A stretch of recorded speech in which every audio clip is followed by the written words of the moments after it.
BC until the death of Cleopatra in 30 BC. I also covered the meaning of the origins of the term Hellenes in a prior video, which I'll also link to in the description, so I won't cover that again now. While some people consider this period as a time of foreign colonization and rule over Egypt, which is located on the African continent, but in actuality, Egyptian demographics traditionally share affinities with the Mediterranean region stretching back the entire Holocene, rather than having anything to do with sub-Saharan Africa. Whether or not the ancient Egyptians were sub-Saharan African, it's impossible to deny that the Hellenes were foreigners. They say it themselves in a lot of their literature, including people like the Hyksos, who are not Hellenistic, but they come from the Mediterranean as well, or at least the Middle East. The picture that I have on the screen depicts a Nubian queen in Egypt whose line stretches far beyond, deep into the Egyptians, all the way to Tutankhamun. So I'd like to see him debunk the Nubian queens that were there in the earliest times of Egypt, which is separated from North Africa by a massive desert known as the Sahara. So okay, already we have a problem. The Sahara Desert was green as early as 5000 BC. There was water, rain, the same animals that you'd find in sub-Saharan Africa. And this has been proven and is part of mainstream science today. And so looking at the Sahara Desert as this boundary that black people could never cross is bunk. While Cleopatra and her ancestors stem from Greek, or more accurately, Macedonian stock, which is located on the northern part of the Mediterranean, ancient Egyptian records speak to a common Mediterranean origin that predates the Ptolemaic dynasty. I wonder what these records are. I hope they're not just another myth pushed onto another myth, like how Cyclopea was thought to have been built by Cyclops, even though we know now it was built by humans, or other myths that humans invent when they can't explain the past. Atlantean myth, as passed down via Plato, is an ancient Egyptian tale whose genesis occurred so far back in history that, according to the Egyptian priest of Sais, the classical Greeks could not even recollect it. What he just said is funny. The myth that he's describing has already been debunked like 100 times, but let's see what his story says. The story states that both Sais, a city in Egypt, and Athens, the capital of Greece, were founded by the same patron goddess, Athena, or known to the Egyptians as Neith. It was said that she founded Athens in 9600 BC and Egypt in 8600 BC. What in the world does this have to do with anything? It's just some made-up religion by the Greeks. Greek historian Solon learned from the Egyptian priests around 600 BC that Athens was founded 9,000 years before their time, and according to them, Old Kingdom Egypt began 1,000 years after that, which would have been around 8600 BC. While many will be quick, even if everything he said was true, it wouldn't make a difference. How would that stop black people from being able to move into this civilization, even if it was founded by Athena? How would that stop them from crossing the Saharan desert?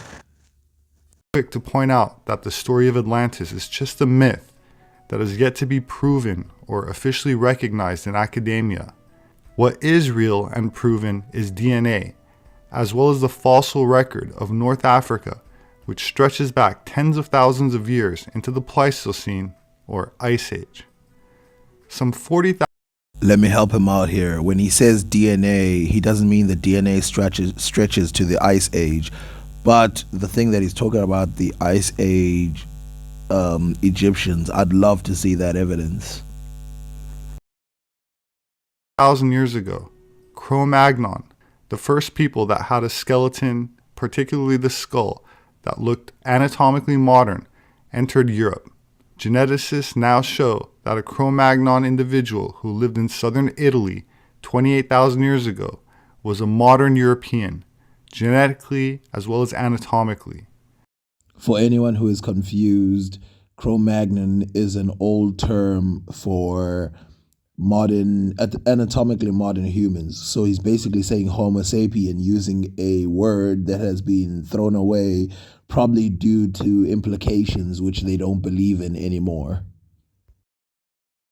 Ancestors of modern Europeans are primarily Cro-Magnon, despite the recent scientific revelation that Europeans also share 2% of their genetic makeup with Neanderthals. They're essentially Cro-Magnon. Not only are there also Cro-Magnon type settlements found in North Africa going back into the Ice Age, the oldest pre-dynastic mummified remains found in Egypt belong to a 5,400-year-old specimen now housed in the British Museum, nicknamed Ginger because of his reddish blonde hair. The oldest mummy found in North Africa is actually older than the one he showed, and it's thought to be a sub-Saharan African. And as previously mentioned, the Sahara was green by this time, so there was no barrier preventing Africans, and we see a giant link between sub-Saharan Africans and all North Africans, especially Egyptians at this time, as you will see. Keep in mind that the remains were naturally mummified in the desert and did not undergo any embalming process, which many people like to claim is why many Egyptian mummies and pharaohs are blonde and red-headed. But Ginger, the oldest mummified remains found in Egypt, was not treated with any embalming chemicals or did not undergo any unnatural processes. That said, forensic Egyptologists have proven that fair-haired Egyptian mummies were natural blondes, contrary to the popular non-scientific belief. Dr. Janet Davey from the Victorian Institute of Forensic Medicine decided to do her own experiments, which included microscopic analysis, and concluded that fair-haired Egyptian mummies were in fact natural blondes. There's too many ways to attack this version of the story where the ancient Egyptians just have red hair. First of all, why aren't they depicted with red hair on their walls?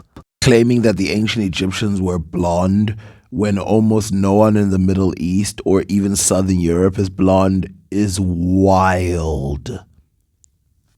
Area that he calls the Mediterranean doesn't even have this hair typical of the region.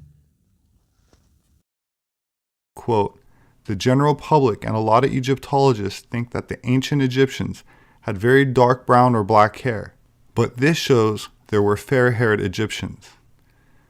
Of course, this does not speak to the entire demographics of the region, as there are clearly depictions of various ethnicities in ancient Egypt, especially among the various slaves, which do in fact include depictions of sub-Saharan African phenotypes. But among the pharaohs and nobility, what he doesn't show you is that the wall that has the slaves, Nubian slaves, depicted on it is in Abu Simbel. And on the opposite side of the wall, they have Mediterranean slaves. And as you can see, Middle Eastern people are depicted very different than the Egyptians.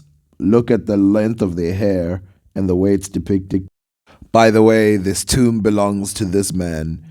If you don't believe this man is African, judging by the way he looks, then you are blind. One can look beyond the blonde and red hair, which is common among the ruling class, and inspect the facial bone structure, the cheekbones, the high nose bridge, and see that the pre-Ptolemaic dynasties' mummies shared genetic affinities with other European populations, such as the case with Ramesses the Great, who had a very prominent nose, as you can see here, despite the fact that red henna was applied to his hair when he was mummified at 90 years old. This is what Ramses II actually looked like in real life. in his depiction on his wall. Look at the black beard. Clearly he's not red-haired. And this is how he is depicted as a kid. The man next to him is his dad, Seti. As you can clearly see, he has dreadlock hair instead of like some smooth straight hair. And it's braided in this interesting pattern. And as you can see on the other side, there's this dark skin picture of a man with obviously braided hair or dreaded hair. And he is the father of Ramses II, Seti I, and he has obvious African features. And it's funny how he mentions that they applied red henna to the hair of the ancient Egyptian mummy, but then he quickly says, no, that's got nothing to do with why the hair color is like that. And sure, maybe it's not the full explanation. It might be the fact that it's in a desert and the hair gets dried out. Who knows what happens to jet black hair in the middle of a desert after thousands of years. Professor P.F. Ciseldi, with a research team behind him, studied some hairs which were removed from the mummy of Ramesses II's scalp. Ramesses was 90 years old when he died, and his hair had turned white. Ciseldi determined that the reddish-yellow color of the mummy's hair had been brought about by its being dyed with dilute henna solution. However, traces of the hair's original color in his youth remained in the roots, even into advanced old age.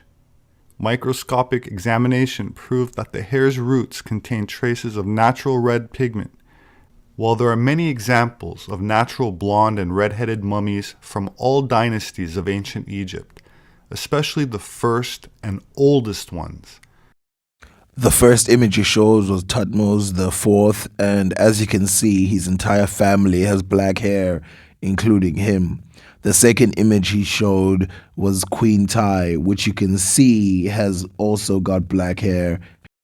These are three of her statues, and as you can see, she was not shy of having elaborate hairstyles, and most of her hairstyles look like dreadlocks or cornrows and an afro. And also, be honest with yourself, if I showed you these images of somebody and I said, I just drew a white person, would you believe me? If this is the best that ancient Egyptians knew how to draw Europeans, then they sucked. They must have been drunk or something, because these people look black. Not to mention the many Egyptian statues that depict their pharaohs and nobility with blue eyes. This blue eye theory is easily debunkable just by looking at all the other ancient Egyptian artworks except the exceptions that have blue eyes, which the blue eyes are due to glass, and also the glass was used because it was dead people. That's why they also used white skin for dead people, you know, like a ghost has white skin. People are still unaware of the extensive genetic testing being conducted on dozens of mummies, many over 3,000 years old, which conclude that the ancient Egyptian mummies, quote, closest kin were ancient farmers from a region that includes present-day Israel and Jordan. Modern Egyptians, by contrast, have inherited more of their DNA from Central Africans. Both types of genomic material showed that ancient Egyptians shared little DNA with modern sub-Saharan Africans. Instead, their closest relatives were people living during the Neolithic and Bronze Ages in the area known as the Levant. Strikingly, the mummies were more closely related to ancient Europeans and Anatolians than to modern Egyptians. The researchers say that there was probably a pulse of sub-Saharan African DNA into Egypt roughly 700 years ago. The mixing of ancient Egyptians and Africans from further south means that modern Egyptians can trace 8% more of their ancestry to sub-Saharan Africans than can the mummies. So according This is the study that he calls elusive, that is done in 2017 on DNA. And first of all, it was done on 151 mummies, but they only got down to 3 where they could get the absolute DNA. And the mummies weren't completely free from sub-Saharan DNA. They just had low frequencies, ranging from 6 to 15%. Those are the absolute estimates of sub-Saharan DNA. But not only that, the ancient Egyptians that he shows don't even have an affinity that strong with the Roman people. According to the study, they're closer to Afro-Asiatic speakers and other North Africans. And they actually were compared to some people in Anatolia, and they came off very different. And keep in mind that by this time that these mummies were put in the ground, the ancient Egyptians had been invaded multiple times. These people are from the Fayum, which is typical for where the foreigners would settle in that area. So it's obvious that these mummies are probably of foreign stock. And even if there are of native Egyptian, there's only one place in the world, as the people who did the study showed, one place in Egypt. To the mythological, archaeological, and genetic data, the idea that Egypt was colonized by Europeans or people from the Mediterranean or Anatolia in relatively modern times, starting with Alexander the Great, is not quite correct. To deny the invasions of the Hyksos, the Nubians, the Assyrians, and the Achaemenian Persians, and the Macedonians, and Alexander the Great, and other people is bordering on silly, especially since it's written down by the ancient Egyptians that this happened. It's also written down by these other respective populations. It's funny how he believes they're myths, but doesn't want to believe their historical records. In actuality, the further back one goes into ancient Egyptian history, the more fair-haired, light-skinned, and light-eyed the demographics are, including. This claim is so incorrect that it's hard to even explain. This woman being displayed is Kemsit, and she is so dark that they think that she was Nubian. She is older than the one statue that this guy just showed, but I'm not just going to show you one. This claim is simplistic and pointless. This is Djoser. He clearly has dark skin and black hair. Nothing fair about his hair at all. And he's from 2600 BC. The one he showed is from 1700 BC. So, what was your point? Including pre-dynastic times. That means before there were pyramids or pharaohs. Pre-dynastic ancient Egyptian art isn't that realistic, as you can see with the following. And it's only in recent times, in the post-Roman era, through things like the Muslim slave trade, that sub-Saharan African genetics have been infused into the North African population.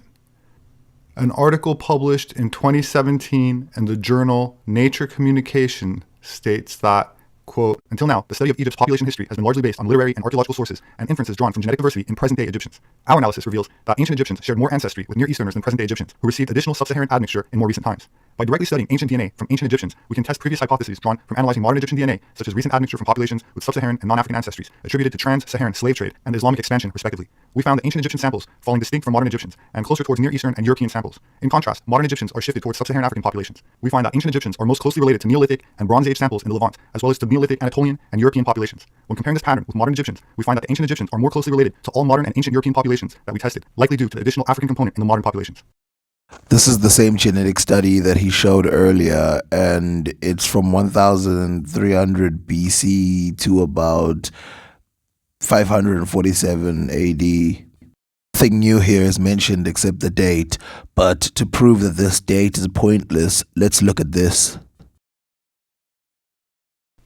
So rather than thinking of Alexander the Great as a foreign colonizer, or even the Hyksos dynasty as foreign rulers from Anatolia, it is more accurate to think of them, genetically and culturally speaking, as part of one Caucasian phenotype that dominated the ancient Mediterranean during the entire Holocene.